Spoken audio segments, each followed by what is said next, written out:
message.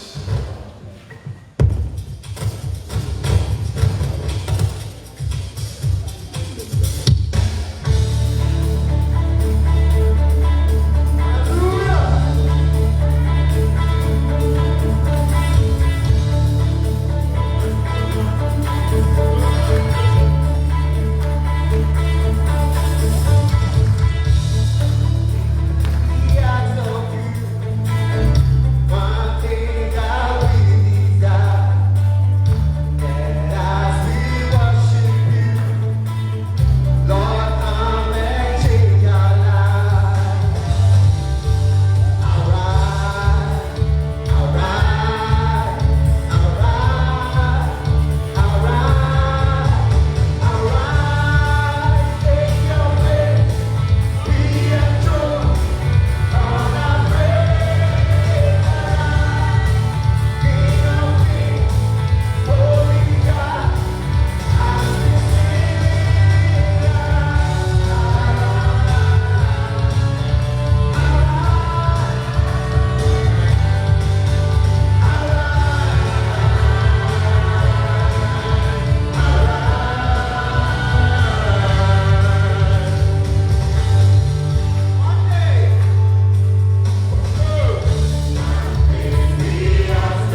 Everybody's got a story. Amen. Wow. Amen. Amen. Hallelujah. Everybody's got a song. And everyone is a little different. We've all done wrong. Hallelujah. Amen.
we can give the Lord a shout of praise.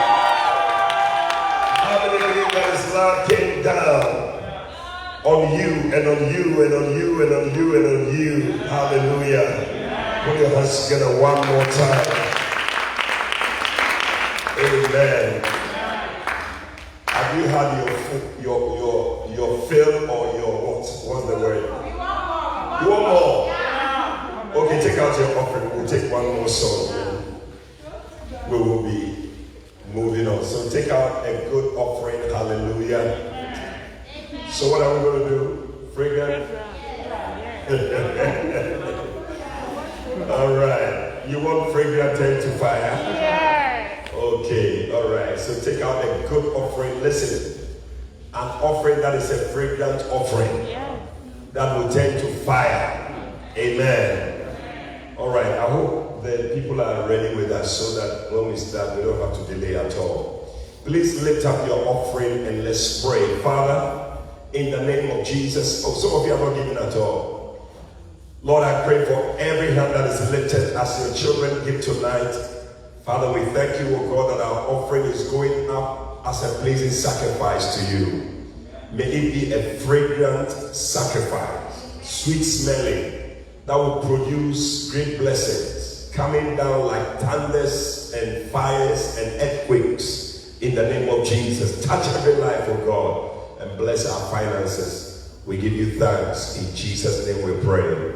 And somebody shouted, Amen. Amen. Just put your offering in quickly and then we'll do this one and we'll hear the word of God tonight and we close. Okay. God bless you as you give a good offering tonight. Oh, yes. I see somebody, your finances changing in Jesus' name. Amen. Pastor Bernard, please let me see you after service. So God is going to bless us. Are you ready? Yeah. Stand to your feet. Put your hands together for Jesus. Tell somebody, give me space. Give me space. Give me space. Hallelujah. Hallelujah. They'll be turned to fire. I shall. Ask for space. Somebody. Bro, let's go. Let's go.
exercising. After these praise and worship times, you would have done some exercise and you would have lost something. Yeah, so that's why I'm happy about the First Love worshipers. Please put your hands together for them. I tell you, they make us exercise on Tuesdays. Hallelujah. It's good. Are you glad to be in church today? All right. I've just been reminded we didn't announce for those of you paying by Momo. If you're watching also on Facebook, you want to give your offering. The number is 055-7714458. 055-7714458. And the account name is Lighthouse Chapel International Obuasi. Amen. It's powerful. Well, are you glad to be here? Look at your neighbor and tell the person, I think this is good exercise for us. Tell the way I look at you, the way you are panting, I feel that you need this exercise. Tell him that's why you should be coming to church every Tuesday so that you can have this exercise. Hallelujah. Put your hands together for Jesus. Wow. Sister Rejoice, it's good to see you. Welcome back from the honeymoon. Wow. Put your hands together. Hey. We are not the same. Okay, don't worry. You too, your time will come. Alright. Let us pray. Father, in Jesus' name, we want to thank you so much for tonight. We thank you for this time in your presence. Holy Spirit, we welcome you. Please have your way. Guide us into all truth. Open our eyes of understanding that we may behold wondrous things in God's word. We pray that the entrance of the word of God will bring light and life to us, that we will not be the same again. We thank you, Father. In Jesus' name we pray. Amen. Amen. God bless you. Please be seated. How many of you were able to join the flow prayer time this morning? Oh, not many people. Listen, the flow prayer meetings have begun, and I don't know why you were not joining. We have also introduced our call conferencing, what do you call it, system, or I don't know what to call it, which allows you to join any service at all and be on it for as long as you can, and you just pay 1 Ghana cedi for being on. And we've been using it to pray for our prayer times on Fridays and Sunday. Even Sunday we used it for our prayer time. It was awesome. We could hear each other pray, shouting. It was good. And this morning also we put the number on for anybody who wants to join the flow prayer, and for one reason or the other you don't have data, but at least you have 1 Ghana cedi. You can just call that number and you put in the code. There's a code, and even tonight the conferencing this thing is on. For those of you watching, maybe you feel that, listen, my data is not a lot, I cannot watch the end. You can just call the number. I think the number, I don't know, Pastor Richard will give it to us, but if I can have it, I will announce it. But when you call it, it will ask you for the conference ID, and then you put in the conference ID. Then you add the hash button. A lot of people don't add the hash button, so you don't get to connect. But when you add the hash button, it will allow you to connect. And then before you realize, you are hearing me preaching. And yeah, that's it. Yeah. Oh, you can put your hands together. So you just put your phone on speaker, and then it's the same thing. You are hearing the preaching. It's like you are listening to a preaching tape, you know. And you've heard the message. I mean, it's better than not joining at all. Are you getting it? Yeah. So I want to encourage all of you, if for one reason or the other, let me announce it quickly so that, because it's going to take a long time, I have to start preaching. Just anybody listening who may want to have the number to call is 0555-602424. You cannot forget that number, 0555-602424. The thing about the ID is that it changes all the time, but the number to call is the same, 602424. And then the conference ID for today's service is 732615 hash. 732615 hash. 732615 hash. In fact, if you want to try it, you can just dial from your phone now if you have one Ghana city, and then put in the conference ID, which I believe you're going to put on. Okay, I thought that's what I was saying. You were writing it.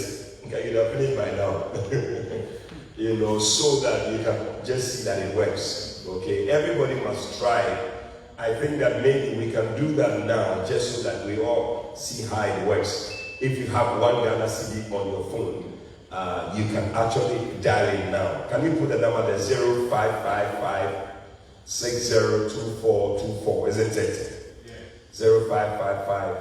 0555-602424. And the conference ID, I think the conference ID is more important to all of us. If you can put that one on, Abba, if you can put that on for us, so that people can just, because the thing will ask you for the conference ID, and then you put it on. And that is what, Charlie, somebody should shout it for me, otherwise. 732615. 732615. 732615. Is it coming? You can hear me. Beautiful, beautiful. And some of you have still not done it. I don't know. Is it that you don't have money on your phone? What a shock. What a shock. But I wanted you to try it so that everybody knows how to use it. Okay? So once you put it on speaker, or I'm sure if you put it to your ear, you can even hear it. Okay? So when it asks you for the conference ID, just put it there. And then, is that what? 732615. 732615. Okay. Hash, you left out the hash. You see, that's what happens. And then people don't get through. Put the hash button after the 5 so that everybody can join in. Okay, so I think that we know it by now, and we use it for every service, just so that if maybe for one reason or the other that day no data for you, you can easily just do the one CD, and you are still hearing the preaching. Amen. Right. We have been talking about how to be a good assistant. I think that it's one of the things that not everyone really is able to do. It's a very, very difficult thing to be assisting somebody. Maybe you may think it's easy. It's like, oh, am I not just following the person and helping and all that? But there's more to it than that. And that's why a whole book, I mean, this is a very fat book that has been written on how to be a good assistant. And I believe that everybody needs to learn it, because one way or the other, you are assisting somebody. Are you getting it? All of us here are assisting in one way or the other. As you are working in the different departments of the church, the different ministries, the different church worker groups, you are assisting in a way. Are you getting it? And if you are working in a Bacenta or Basonta, wherever you are, in whichever area, you are also assisting. You are all assisting me to build the church. Are you getting it? And then also, so that is how you are assisting. Even for me here, I'm also assisting in a way.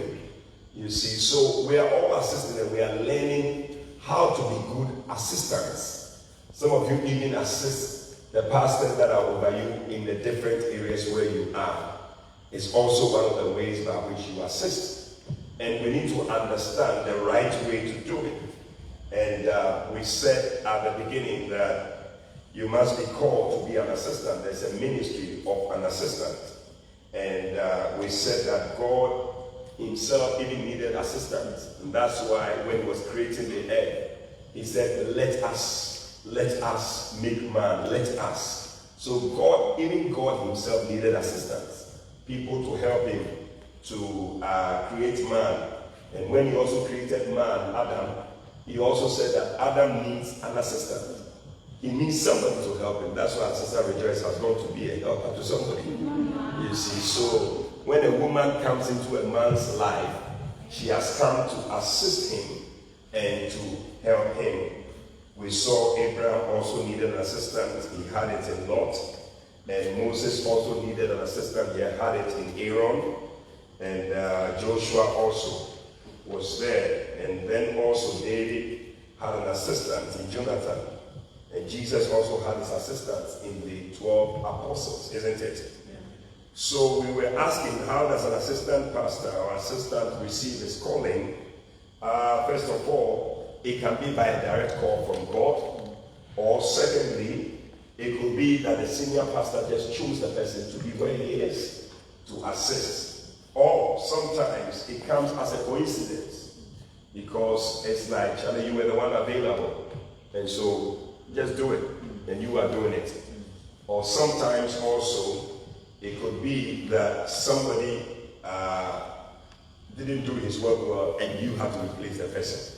So these are all ways by which people become assistants. And then last week, we were looking at what it means to assist. We looked at 20 definitions of who an assistant is. And we said that to assist means to support somebody, or to push somebody to move faster, or to stand with someone in a time of need, or to stand by somebody in a particular season of his life. Or to assist means to encourage somebody to achieve his goal. Are you there? Yes. Or to help somebody to meet his target. To aid somebody to accomplish an idea. Back somebody in a decision. Yeah. Are you there? Yes. Okay, it's on the screen. It looks small. I don't know whether you can see it. It also means to promote a person and the values he stands for. It means to give a helping hand. It means to contribute to somebody's dream. It means to enable somebody to fulfill a set objective. It means to urge somebody on to reach their expected end. Or to relieve somebody of a burden. It also means to serve somebody or to facilitate the aspirations of somebody. It also means to rally around somebody or to lend a hand in somebody's work. You see, that's all about somebody, not you. It also means to be loyal to somebody or to serve as a booster. Yeah.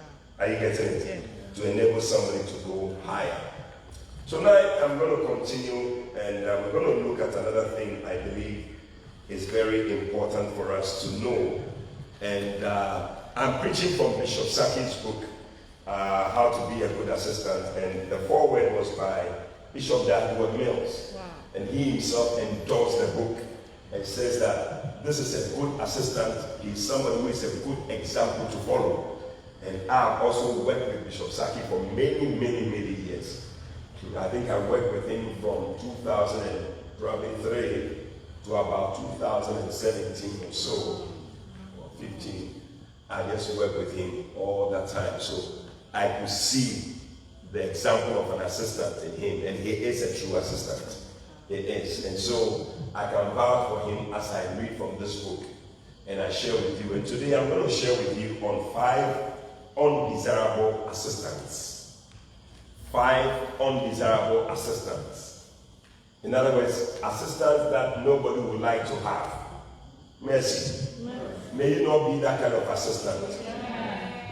So this is not a type of assisting or assistant that you will need to become or strive to become, because it is not a good one.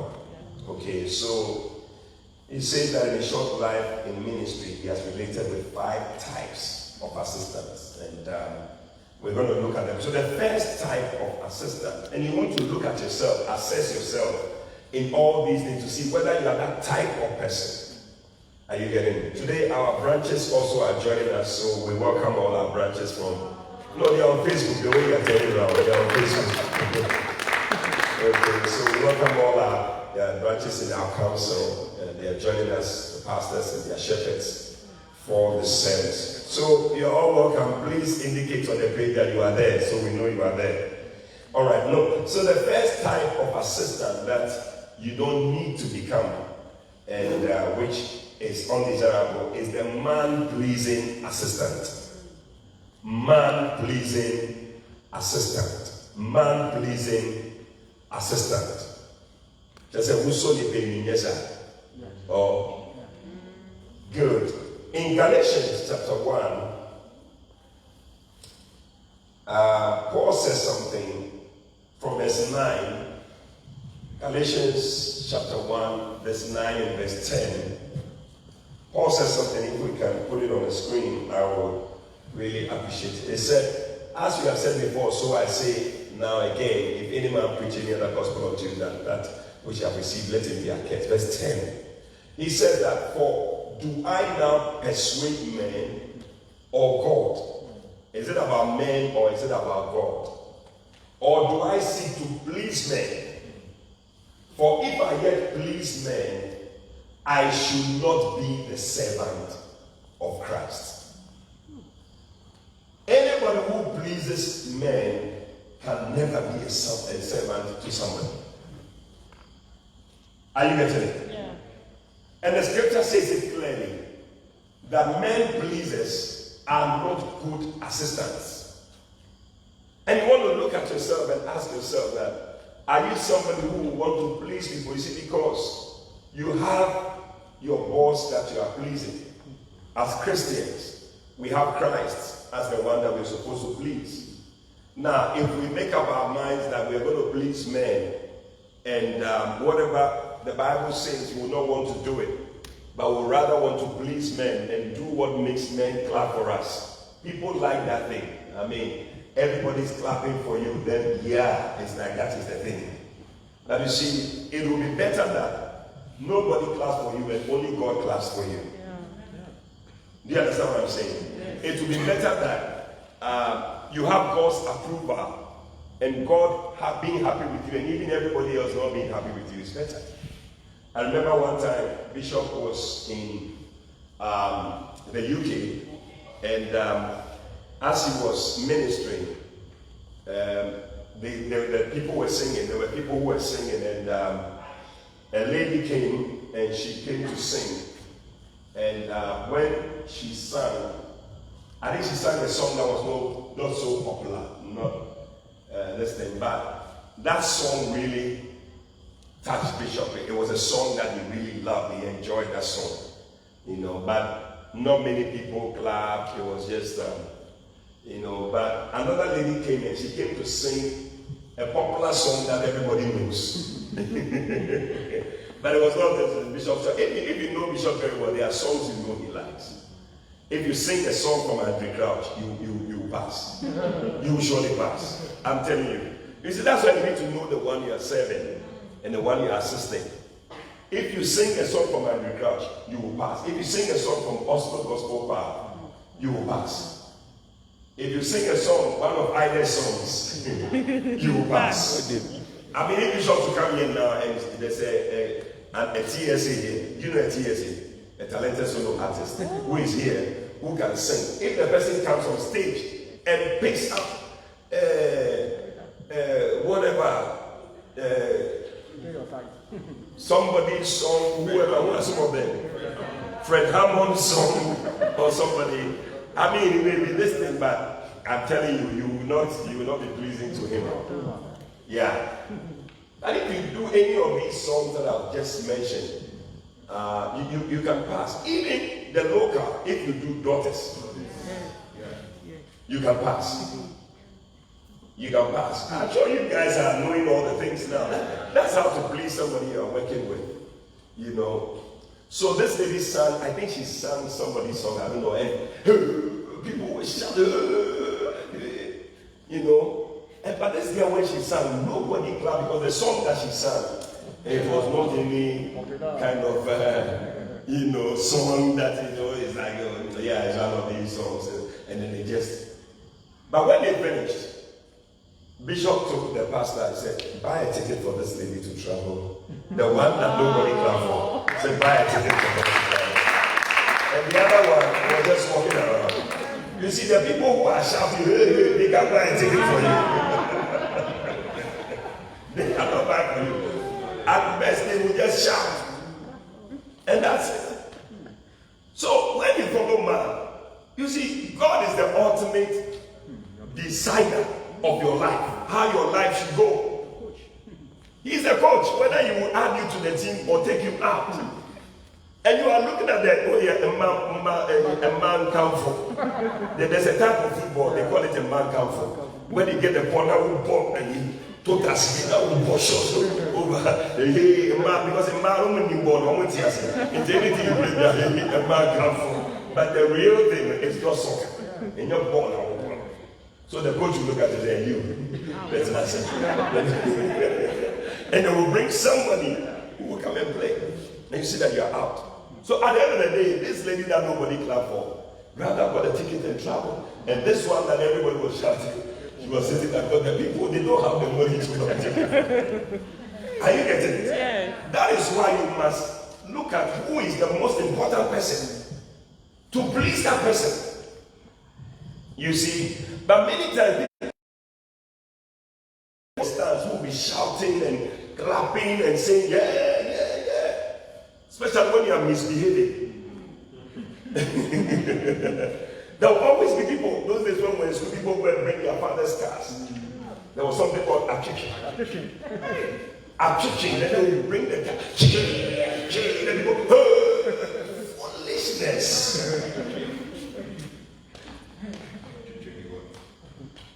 One time, one guy went to bet with somebody when we were in school, St. Augustine College. And you know the bet? The bet was that one guy, the guy said he could run from one end of the school. We have a house, St. John's house, to another end of the school, which is St. Peter's house. And he said that he can run naked when visitors have come to visit their children. The guy's name was Mule. So they bet, then they said, okay, go, people that come, go, people that come with homemade and things for their children, and then there was Mule, and this guy was running with his ball, he was running, oh, Mule, I was even sleeping, I was having my siesta, and I heard the sound of the truck, and I came and said, hey, what is happening? I saw somebody passing, I said, hey. And parents were standing there shocked. They couldn't believe it. That a student in the school, that the father has brought to school, look at the way he's running in the school. Naked like a banana. The people were shouting. And the guy, he won the bet. He went to collect the money that he had betted with the guy. We went there on Monday, assembly. Then they called the guy. They brought his trunk, his box, everything. Yeah. That was it. Where were all the people who were shouting? None of them was there to help. The guy, as the guy was back, he was sacked from the school. Never came back. Because the parents who came said that such a person cannot be in such a school. He's a disgrace to the school. Yeah. Yeah. And that was it. So when it comes to pleasing who has brought you and who has, you need to be careful. Whether you are going to please the stands, the people who are going to shout, who when you are in trouble, they cannot help you. Or to please your boss, who is the main person who can promote you, who can make sure that you are not sacked from the workplace, you are there. That is what you must be thinking about. Are you getting it? I don't know whether what I'm saying is ministering to someone. So the primary goal of every assistant must be to please the one that he has been called to serve. And ministry sometimes involves unpleasant confrontations that are unavoidable. There are times when things will happen that you may have to do something. You may have to even stand in for your leader to deal with some issues that may not be pleasant, and you will not like to do it because you don't want to be seen as into quote some way. And you find that there are some people who are assisting their leaders. When it comes to the crunch where we have to be there to say some things, to stand with our leader and all that, you would rather want to say something that the other people will be very happy with you. But you will not want to say the thing that will make you also look some way. People are very quiet. I don't know. Yeah. So you will have to take a stand. And as you take a stand, you will see that you are showing where you are. Paul taught Timothy not only to teach and admonish, but also to correct and to reprove sharply if need be. Yeah. It's nice to teach, but when it comes to also rebuking, you must do it.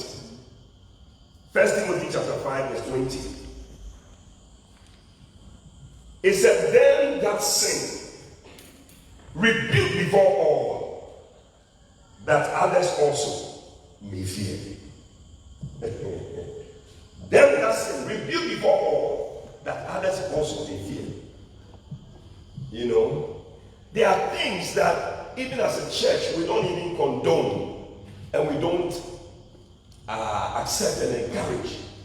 You know, I could decide that I am the one who, I mean, when you come to this church, as for this church, we are listening, and something that maybe the church may not even want to be associated with that. So you are the one that, because you want people to like you, you want to please everybody. You will find out that you will be an odd person. Yeah. And every one of you, I'm telling you, as you are assisting, you will be confronted with situations where you have to take a stand and show and support something that may not look pleasant, but you have to. Because that's the stand that your leader has also taken. Brother, are you there, or you decided to go back home? In 2 Timothy chapter 4, verse 2, Paul also said to Timothy, 2 Timothy chapter 4, verse 2, preach the word. That one is very important. Be instant in season and out of season. Another very important thing to do. Reprove, rebuke, exhort with all long suffering and doctrine. But we must learn to reprove people, correct people, reprove them, rebuke them when they make mistakes. We should be able to speak. Somebody is doing something that is not right. I should be able to speak about it and say it and not be whatever trying to please people.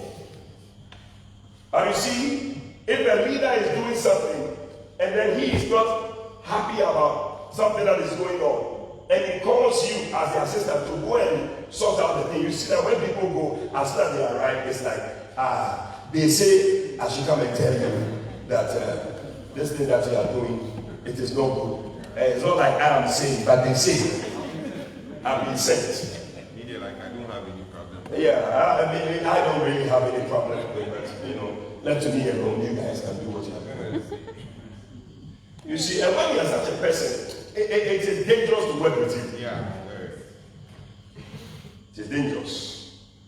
You know, Bishop Saki gives a story here, and it's something worth noting.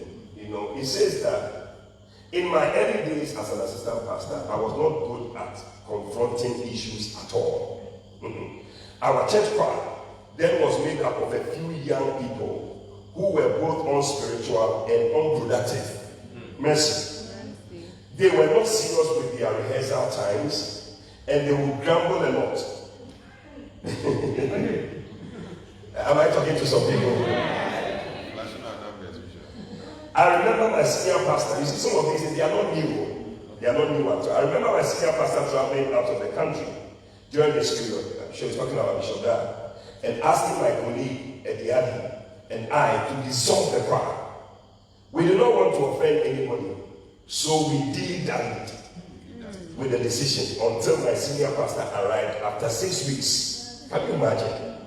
We wanted to be the good guys that everybody liked.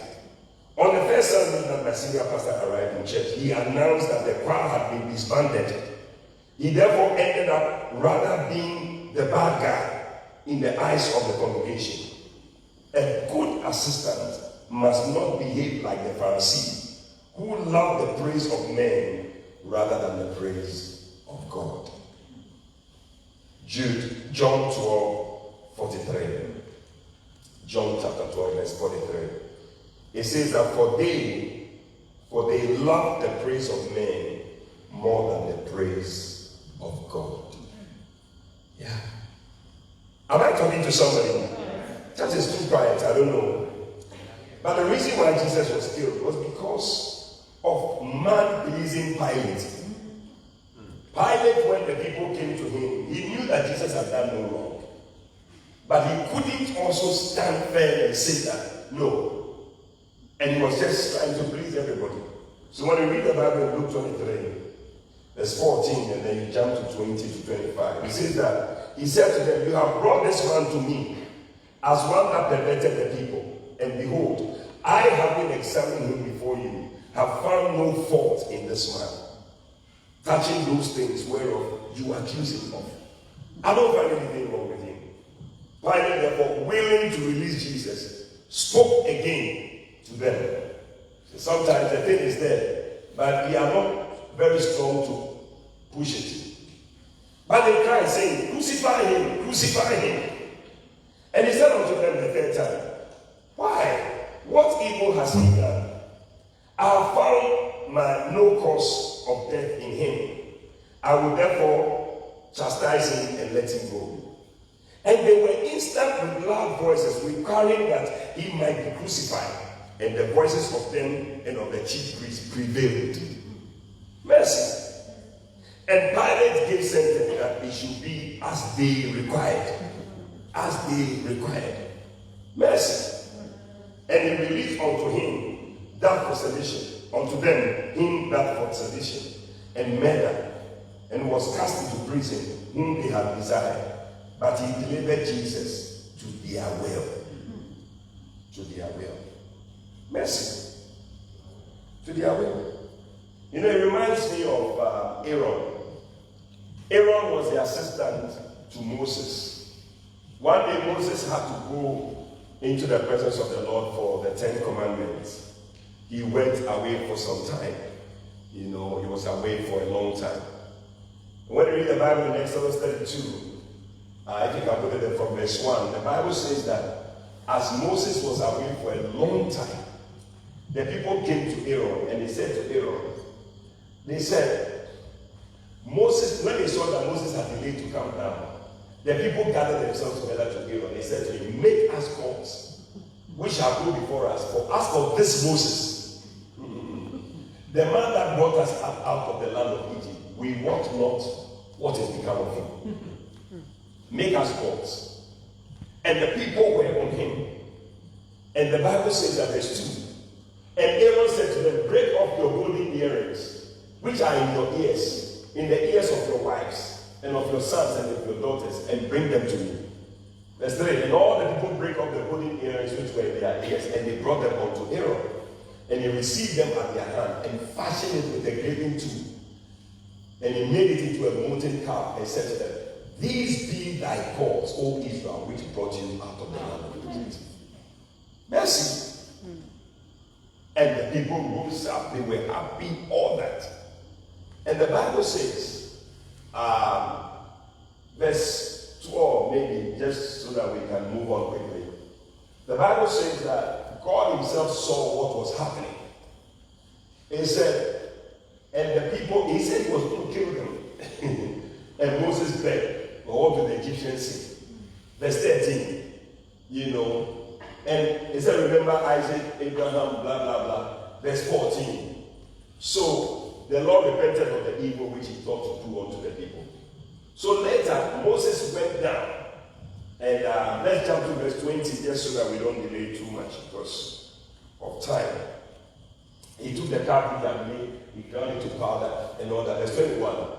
And look at it. I just wanted to see what Aaron. And Moses said to Aaron, what did these people do to you?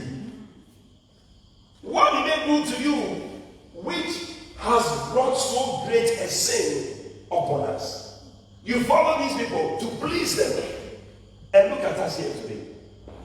Look at this thing that has happened. At the end of the day, 3,000 people died. Because at the point Moses asked, who is on the Lord's side? And there were some people who came, and some people stayed on that end. And then they said, kill all these people. And they killed all of them, 3,000 people. You know, but sometimes just trying to please man can end up in a very bad way. which is not a good thing. So we need to be careful. And flow, many things you may not understand. You see, why has Moses been away for a long time? There's a reason.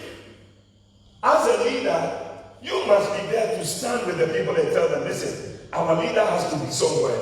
He could not be here. There's a good reason why he's there. But I'm here, and I'm telling you, as I'm here, things are going to work. God is going to be with us. Things will work. And talk to them and make sure that they are calm. But when they come, I don't know, this Moses, I don't know what is it. He has brought us here and he has gone somewhere. Meanwhile, you know where Moses has gone to. Oh, it's true, cry. You go bring, let's make another ball to take us. And when he asked him, he said, the people is the people. You know the people. You know the people. Be careful. Tell the next person, be careful about people. If you are going to be a good assistant, they'll put you in trouble. Yeah. He said, I remember a senior pastor who sent his assistant pastor to represent him on a committee that involved pastors from other churches.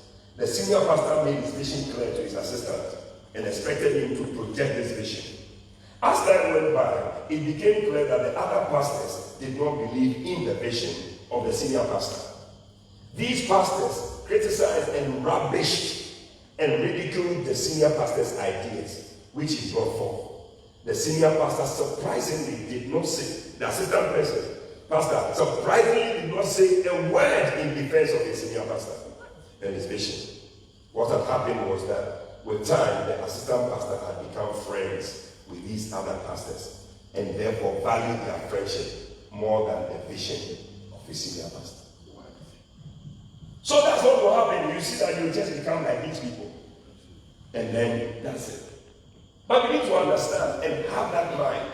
You know, it will help you, like I told you last week, that your leader is always right. If for some reason, whatever is happening, it doesn't, you know, one day I heard Prophet Kakra say something and it really touched me. He said, listen, every father is learning how to be a father. I'm still learning to be a father. I won't say that I'm a complete father. As I look after my children and all that, things come up and I realize that I'm not doing well in this. I have to learn. This is how this is done. Every father is learning. That's why you must learn to forgive your father if he makes some mistakes. Because you don't know why. He's also learning. He has never been a father before. I've never been a father before. When I was born a father. No. It's just recently that some two children have come my way and they have forced me to become a father. But I was not born a father. So I don't know how to take care of a 22-year-old child. I'm now getting a child that is going to that place. There's something I don't know how to take care of a 25-year-old girl. I'm now learning all these things. When the time comes, I don't know how to father a girl who has gotten married. I don't have that. So if you are going to point at me and make me look like I don't know how to be a father, you are making a mistake because I'm learning as I'm going on. I am learning.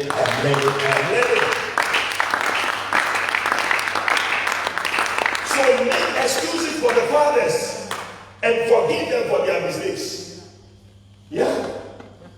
A lot of things that will happen in the church, it's not like we know what to do and we didn't do. There are times that some things just take us by surprise. And we didn't know that, oh, okay, next time we will not do it that way. But you have taken offense and you have gone to Timbuktu. You know, I can message I'm preaching. Yeah. So your fathers also make excuses for them. They are all learning. They've never done it before. Everybody is learning how to do something. Yeah. I'm sure if I have a child again now, you see, I'm not looking at someone. But if I should have a child again now, I'll be very experienced at how to bring up that child. Because I've had something from the beginning too. I know how to take care of it. Are you getting it? Okay. That is why you should not just be jumping up and saying. So if your pastor has made some mistake or your bishop or whatever, you need to be careful. He's learning how to be it as he's going on. He makes the mistakes and he realizes that. Last Sunday, if you listen to Bishop's message, he said that he met with Dr. Bicho and he was asking him, so how can you avoid making mistakes in ministry? And Dr. Bicho said, you cannot. You cannot. He said, what? He said, you cannot. Why? Because you learn from the mistakes. That's how you learn how to do the ministry. You learn the ministry from the mistakes. If you don't make the mistake, you will not know that this is not how it is done. So you make the mistake, then you learn it, the next time you don't do it. So anyone who has been in ministry for a long time is very, very experienced. That's why you must learn to look at things that way. My father is still learning how to be a father. My pastor is still learning how to be a pastor. He doesn't know it all. But sometimes we assume that he knows everything. Sometimes when he's giving a suggestion, he doesn't even know what he's doing. But he's just trying it. Well, let's try it and see. Let's try. When it works, oh wow, it has worked. When it didn't work, oh, it means that that's not the way to do it. Let's do it this way. And then we are moving on. But you have taken offense and you are gone. Mercy. Number two, hey, you people, my time is up. The neutral assistant. The neutral assistant. So the first one is what? The man-pleasing assistant. Number two is what? The neutral assistant. So there's another type of an assistant who appears to be neutral. You can never clearly know where he stands on any issue. He agrees with everybody all the time. An assistant must be a person of conviction. And Jesus spoke about against neutrality. It's not a good thing. Revelation chapter 3, verse 15 and 16. He said, I know thy works, that thou art neither cold nor hot. I would that thou wert cold or hot. So then, because thou art lukewarm, in other words, you are not cold, you are not hot, you are just in the middle, we can't tell where you are. He said, neither cold nor hot, I will spew thee out of my mouth. That's what Jesus said. Yeah. That's what we can never tell where they stand. They're just everywhere. I remember one time we were traveling to Korea, and we went with Ethiopian Air. Since that day, I said, no, this thing. But I think there's no blame, whatever. And people were agreed, and as we were shouting and doing all that, then the people brought a certain guy. Somebody said a certain guy. Hey, the guy came to stand there like this. Everybody brought their problems to him. It was like he has been sent to come and listen to our problems. Anybody who starts talking, they will stand and listen to the person. Listen to the person. No matter is. Okay. Then another person will start. They take to another person to talk. Your matter is. Then another person will call him and he listen to everybody's matter. We didn't know where he was standing. Everybody, yeah, you do your right, you do your right. You listen to everybody's problem. Yeah, you can hear. But there are people like that, they can be neutral. You cannot tell where they stand. And Jesus said, some people, I don't want to have anything to do with them. Yeah. When there's an issue and you are addressing the issue, they will never make a comment. They will just sit there. They'll leave you and not to be talking. Oh, what do you think? They will not say anything. All cliche. You'll be sitting there. So that they don't want the other person to see that they are on this side or on this side.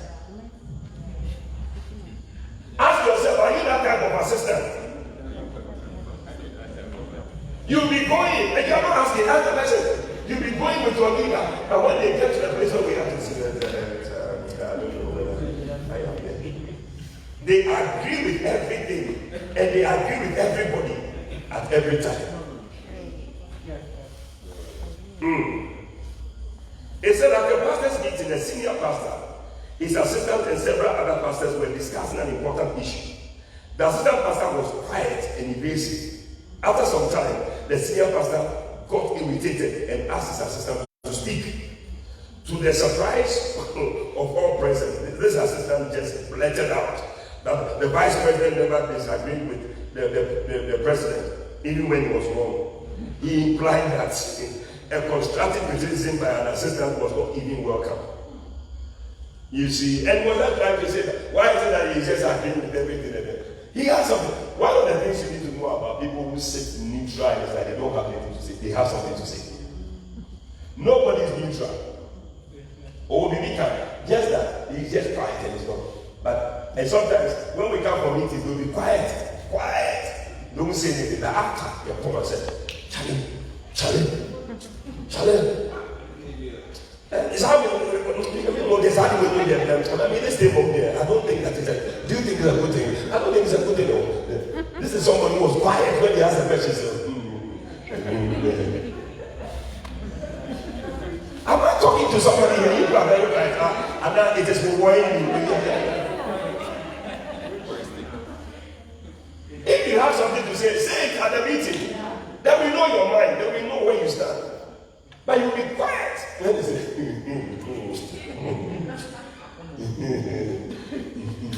yeah, the one we close. Charlie. No. What do you think? No. Then you start talking yourself. You come. Ask the person, are you a neutral assistant or you are? It is offensive to meet a person who is so neutral on all major issues. And it is risky to trust such a person. You will agree with everything and everybody on every issue. Number 3, the double-faced assistant. Double-faced. James 1, verse 8. We are going to close very soon. A double-minded man is unstable in all his ways. Luke 16, verse 13. Luke 16:13. No servant can serve 2 masters, for either he will hate the one and love the other, or he will hold on to the one and despise the other. You cannot serve God and mammon. You can't serve God and money. You cannot serve God and money. You cannot serve 2 masters. It's very, very dangerous. And these are the words of Jesus. Very real. I mean, this is God himself speaking. You cannot challenge these words. But there are some people you can't tell. They are 2 faces. Depending on where they are. He said, depending on whose presence he is in, he has a different opinion on a particular issue. The same person, when he's here, he has a certain opinion. When he goes to another group of people, he has another opinion about the issue. Yeah, should be afraid of such a person. And you should not be that type of assistant. Amen. I don't like the way you are coming. The effect of such an assistant is that he ends up losing the trust and confidence of everybody around him, especially the senior pastor. And when it comes to light that he has been blowing hot and cold, nobody believes what he says anymore. Yeah. One day Bishop Saki said he was with one pastor, and they were talking about another pastor whose pastors had left him and they are gone. And they talked, and he was very angry with the pastors who had left that pastor. Anyway, later, when they arrived at the pastor's place, and the pastor was talking, this guy was quiet, he was not saying anything. Another person came, and then brought another side of the story. Yeah, he thinks that the pastors who left, they were right, and all that, and said so many things. Then this person who was initially saying that he didn't like the way the pastors did, when the guy said, yeah, I think that you are right. I think that, hey, double-faced. So you are standing with the man of God, you are standing with the leader, say, I'm with you. When people come and they start saying this, they say, oh no, I think I'm with these people. You're a very dangerous person. Hey, Hosea chapter 10 verse 2 is a scripture you must know. Hosea 10:2, O and C. Hosea. He said their heart is divided.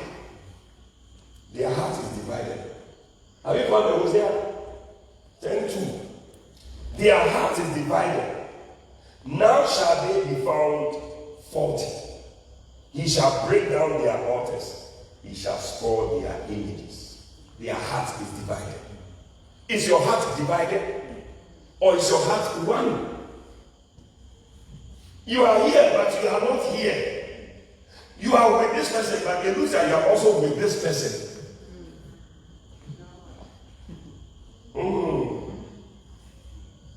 So if you are with somebody, then your heart must be one. One heart. Yeah. If you are a wife, your heart must be one. Your husband. Should not be that you have a heart for your husband and then you have a heart for somebody else too. What a shock. Number 4, fault finding assistant.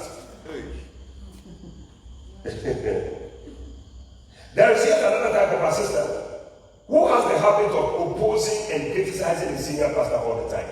I told you last week, don't be opposing your boss and your leader. You go for meetings and boss, I want to prove to you that you are wrong. So, okay, they will leave you to talk. Paul says, there's a letter waiting for you. Look at what as Ghana will say. That will be your end. As you are just there, correcting and finding fault.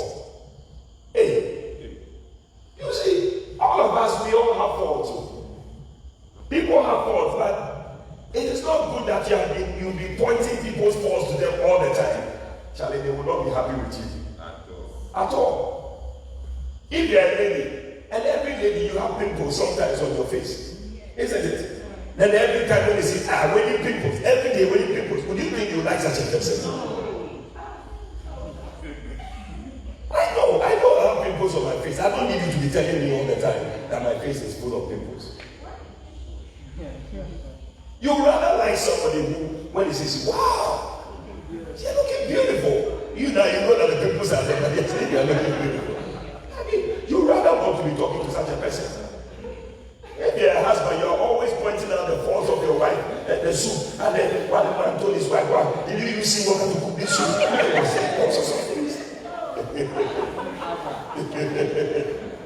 And every day there is something. Today there is this, tomorrow there is this. Why is it that your skirt, this side is too short and this side is long? Why is it that your hair is this? And every day you will not like such a this thing. Yeah. You see, so fault finding is not a good thing. It's not a good thing. Isaiah chapter 58, verse 9. Yeah. He said, then you shall call, and the Lord will answer. Why would the Lord answer when you call? He said, you shall cry, and you will say, here I am. Why? If, somebody say, if you take away from your midst, the midst of you, the yoke, and the putting forth of the finger, pointing finger, every day you are pointing. That is when God will be in our midst. If as a church, we always point fingers and we are pointing our faults every day. When we call God, He will not hear us. But when there's a church that there's no pointing of fingers and say, hey, he's done it, he's done, no, where is it? No, where is it? And this person has done it. God will come in when we call Him. In your home, in your family, wherever, God will come in. So don't be that kind of assistant who is always waiting to see your leader make a mistake. That's a mistake. Make us know. Man can't know that is going to make a mistake. And you are going to point it out. And that was Peter. Sometimes some people are presumptuous. Presumptuous. When you become presumptuous, it's like you have been given too much room. So you feel that you can talk. Be careful. When you find that you are being given a lot of room and all that, you should just control yourself, because the temptation to talk, over talk, and to say things you shouldn't be saying. Yeah, every day your boss will come and sit down. Oh, be around. Oh. Then now you are taking it for granted. Hey, if you are going to solve this guy, you don't knock. No. Yeah, hello. You are not going too far. Familiarity. Then you start pointing out, oh, but this is your letter that you type. It's not correct. What do you say? So when Jesus said that he is going to the cross to die, the Bible says, and Peter took him. He took him, he said, like how we say, he took him out. And the Bible says, and he rebuked him. He rebuked Jesus. Peter. Now, who Peter? Fisherman, you have been pulling fish. Just say, you are just being added to some group of pastors. Fisherman. Now that you have been made a pastor, you have come in. You were just a poor member, around, walking around. When you even speak, nobody listens to you. You know how the fishermen, the way they talk. Let me go to the fancy, this is the central region. Because that's where I come from. I'm telling you. When they talk, that's how they talk. And so they see the sound, so they always shout. You have been made a pastor. Now you are correcting the bishop.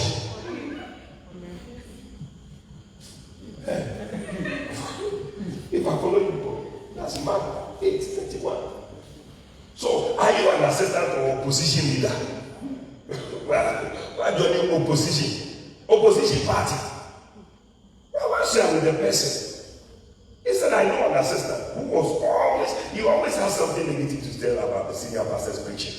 He will criticize the way he moved about once he was preaching. Like as I'm moving about it, you'll be talking and he's moving. He should stand there so we see what he's saying. He's moving. We should be moving. We are in the church. Our eyes are going like that. Doesn't know that our neck will pain us. Look at that. He questions why he had to sip water when preaching. He will ask why he had to crack so many jokes. Hey, that's the jokes too. You don't like when I'm sharing some jokes with you, don't you like? But you see, a fault finding assistant who says that I don't like it. Yeah. He even said that the church was not growing because of the way the pastor was preaching. Since when did you even know about church growth? That you are not coming to correct the senior pastor, that it is because of the way you are preaching. So be careful. As an assistant, wherever you are, any ministry, any whatever, as you are there, don't just be there. We are the people who know it all. There are some people, MITK. You know MITK? Most international, you know.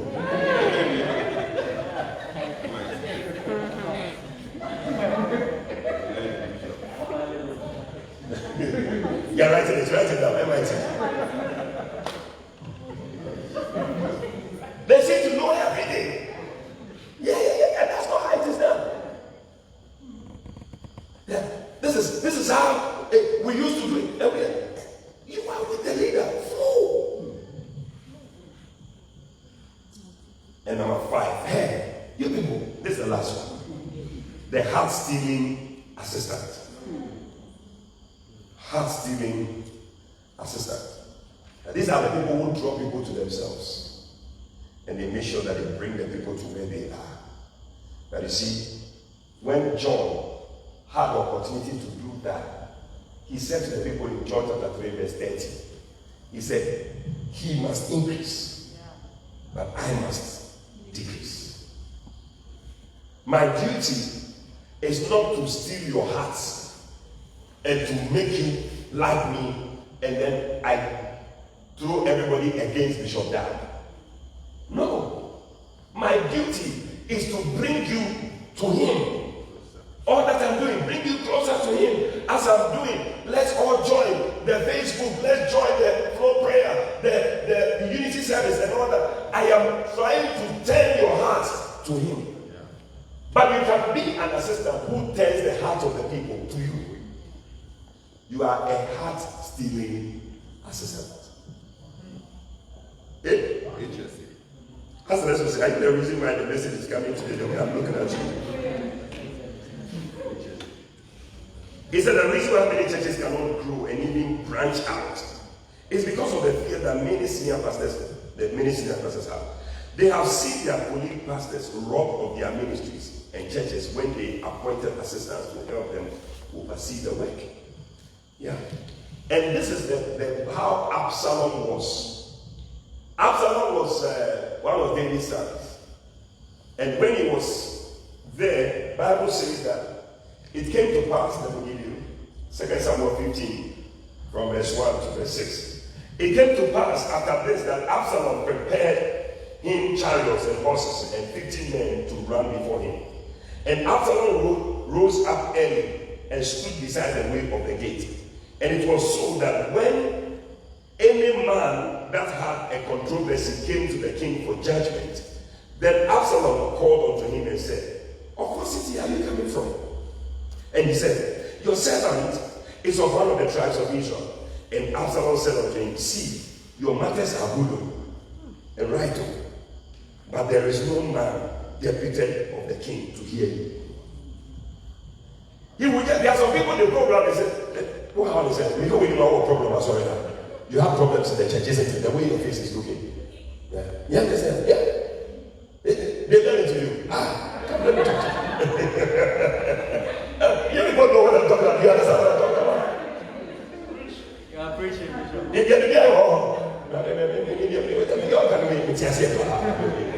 I've been there before. Yeah. It was in the day talk to me. You can trust me. Talk to me. That was what this man was doing. He said, "This is your matter." That was it's a very good matter. But there's nobody to hear you. Nobody will talk for you in this matter. And so you make yourself a listener. So Absalom said, "Moreover, that I were made judge in the land, that every man which has any suit or cause might come to me, and I will do him justice." If I was a pastor, this is a problem. Yeah, a problem. I'll solve it for you, bro. Remember, solutions is here. And it was so that when any man came nigh to him to do him obeisance, he put forth his finger, his hand, and took him and kissed him. And on this manner did Absalom to all Israel that came to the king for judgment. Look at this. So Absalom stole the hearts of the men of Israel. He stole it. Because the things he was doing, stole it. Yeah. There are some people you should be careful as you are talking to them. The way they will be talking to you. Sure. You see that they will steal them. They will steal you away. You have a beloved, they will steal you away from your beloved. Yeah. Talk to you, sir. You tell your beloved, "I don't like you again."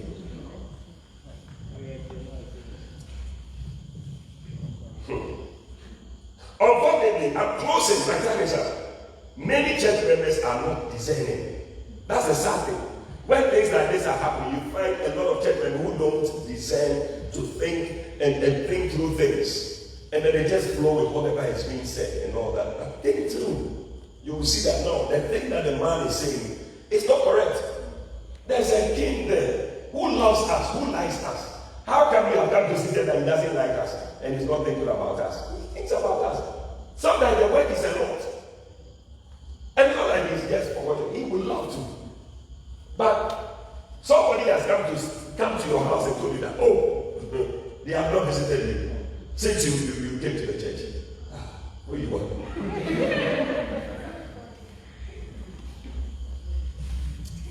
They do not notice what an assistant or brand pastor is slowly. They do not notice that an assistant or brand person is slowly leading them away and turning their hearts away from their senior pastor. Absalom appeared to be sympathetic, understanding, and more readily available to help. But his real motive was to make them see David in a bad light. Absalom, caring, incapable leader. Before anybody could realize it, 200 of David's church members have joined Absalom's church. Yeah. David International Ministries, they left and they joined Absalom International Ministries. So sometimes church members are also swayed by an assistant who may appear talented and gifted. Then they begin to sing his praises and make the senior pastor feel that he has not done anything at all for them. When David came back from battle, David was somebody that Saul appointed. He set him there, as the Bible says, in 1 Samuel 18, verse 5. And David went out whithersoever Saul sent him, and behaved himself wisely. And Saul set him over the men of war, and was accepted in the sight of all the people, and also in the sight of Saul's servants. So it is Saul who put him there, and all the men of war accepted him because Saul had put him there. If Saul had not put him there, the people would not have accepted him. Do you think that David had come by himself and said, I am the leader, the people would have accepted him? But because the king said, I brought him, everybody accepted him. You people accept me here because Bishop Dad put me here, not because I'm anybody. So when I begin to feel that I am something, that will be my end. You don't like that lesson. It came to pass as they came, when David was returned from the slaughter of the Philistines, that the women came out from all the cities of Israel, singing and dancing, to meet King Saul with tabrets, with joy, with instruments of music. And the played, and he said, Saul has slain his thousands, and David his 10,000. Saul has 3,000, David 10,000. Saul has slain only 1,000, but David 10,000. Oh! 2 Samuel 3 verse 1. Now there was a long war between the house of Saul and the house of David. Yeah. So, listen, you can be an assistant who just steals people's hearts, but you can be an assistant who turns the hearts of the people to the leader. What kind of assistant are you? Are you a double-faced assistant? Are you a man-pleasing assistant? Are you a what? Neutral assistant? Are you a what? Fault-finding assistant? Or you are a heart-stealing assistant? I pray that you be a good assistant. May the Lord help us to be good assistants in His house. In Jesus' name. Stand to your feet and let's close. Let's find out what is making that noise. If we have to turn something off, let's turn it off. Or maybe it's the power that is doing that. Wow.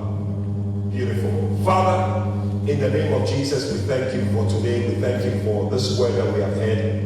We pray that, Lord, you will help us to be good assistants in your house. We give you thanks in Jesus' name. And as every head is bowed, all eyes closed, you don't know Jesus as Lord and Savior, you want to surrender your life to the cross. Please forgive me.